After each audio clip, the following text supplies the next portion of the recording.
Today we're going to talk about signs that your narcissist is about to roll out. Signs that your narcissist is about to leave you.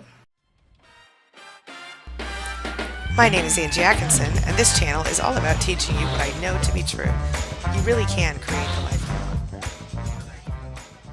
So we all know how when we fall in love with a narcissist, it's very fairy tale-like at the beginning, or it can be. It's like we think we found the relationship that we always wanted. We're like, oh my God, this is our soulmate. Everything is perfect. They dote on us. They follow us around. They act like we're amazing. And we think, oh my God, this is so amazing. We think this is what I've been waiting for my whole life. And we fall for it so hard. Passion like you never experienced. We end up married. We end up having kids with them. We might start to see red flags, but because we're people pleasers, because we're empaths, because we care about how people feel, we try to figure it out. We try to think, well, maybe it's us. Maybe it's something we've done. Maybe we are the problem. Of course, the catch is that it's not real. And before we know it, we realize, holy crap, this isn't what I thought it was. We've fallen for a narcissist, and now we think it's too late. We can't get away. We might start to see red flags, but we don't know for sure. No matter where we are in the relationship, no matter where you are in your relationship today, there are actual signs that you could say that your narcissist begins to show him or herself to you. And it is important to understand that it's not that your narcissist or your partner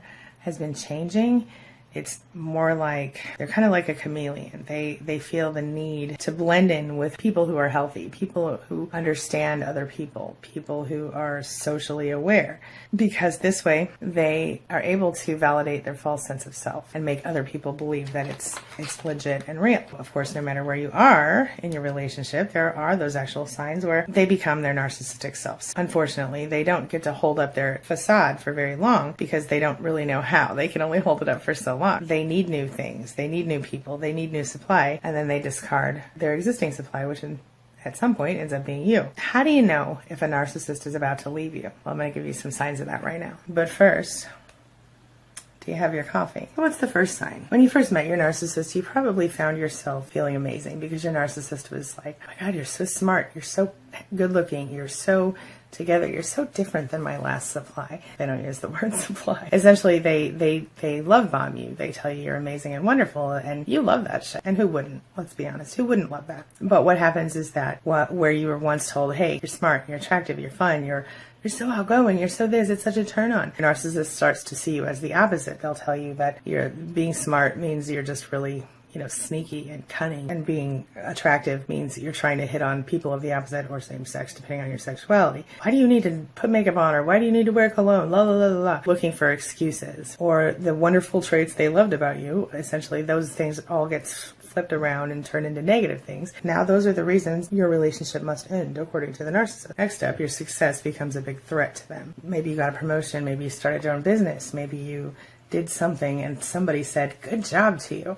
And the narcissist, while they originally during the love bombing phase would have been like, oh, good job, honey, blah, blah. When they get to that point where they are feeling threatened by you and they're ready to leave, they'll start to feel threatened by your success. They'll tell you, oh, you're just doing this so you have money to leave me, or you just want attention. Or basically, if you try to get attention, or not even try to get attention, but if you are getting attention because you have done something amazing and people are excited about it, your narcissist suddenly will have a big problem. Suddenly there will be some drama, or there will be some way to turn it around and make it all about them. Thing is, the narcissist can't handle it if someone around them does well.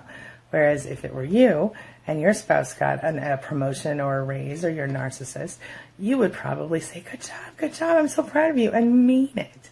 But the narcissist can't handle it if other people are successful around them, especially the supply that they once thought was their world, and now suddenly that supply becomes the bane of their existence, so to speak. I'm sure you've experienced that. They get indignant, they act haughty, they act elitist, they act like they're better than you, like you're some scumbag they just found on the street. They're like two different people. That's another sign. Like when they're out in public, they act this way, that way, the other way, and at home, it's like a luck of the draw type deal. One day they might be perfectly kind to you, and the next day you don't even know why, but you're in big trouble, and suddenly everything you do is wrong, everything you say is wrong, and the fact that you even exist, you're not so sure that's right. Quite honestly, the narcissist is walking around in the world being fake, and it's hard to be fake all the time. So by the time they get home, they're exhausted, and they're like, ugh, here's my well, look, there's my emotional dumpster. Blah. They vomit all their toxic hate on you. That's really, really difficult for a supply, especially when you have no idea what you've done, which is, by the way, nothing. It's not your fault. When you first met your narcissist, they really cared what you thought. Your approval was very important to them.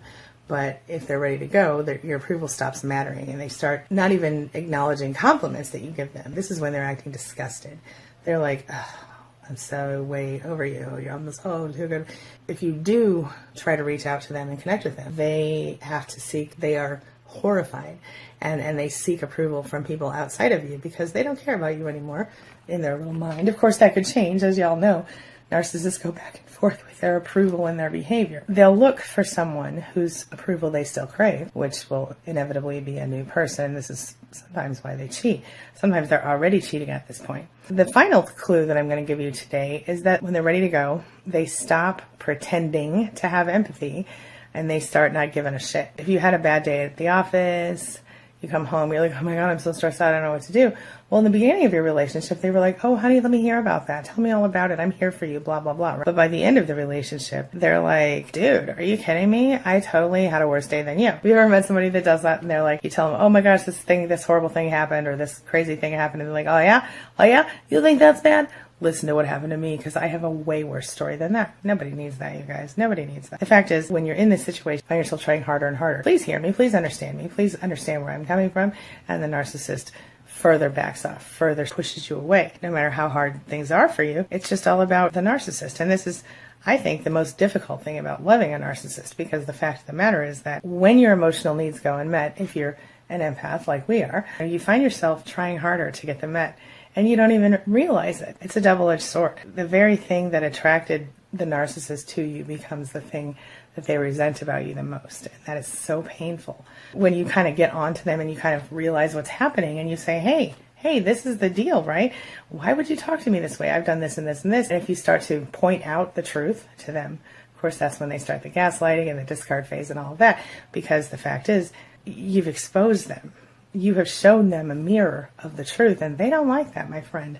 They don't like it. The narcissist's greatest fear, just like everyone else's, is being alone.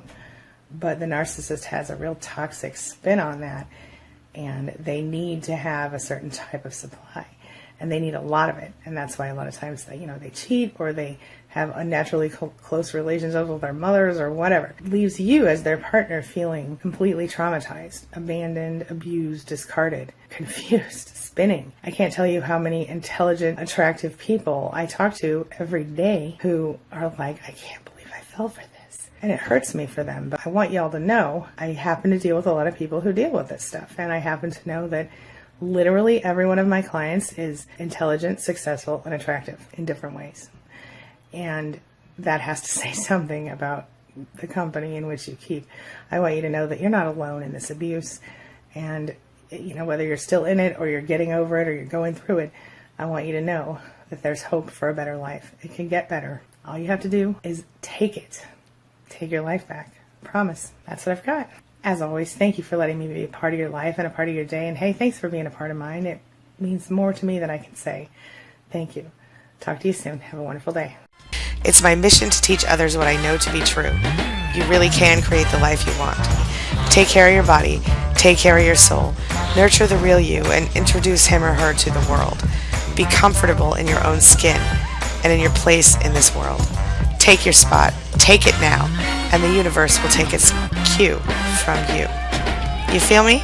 If so, subscribe to my channel. Let's get it done together.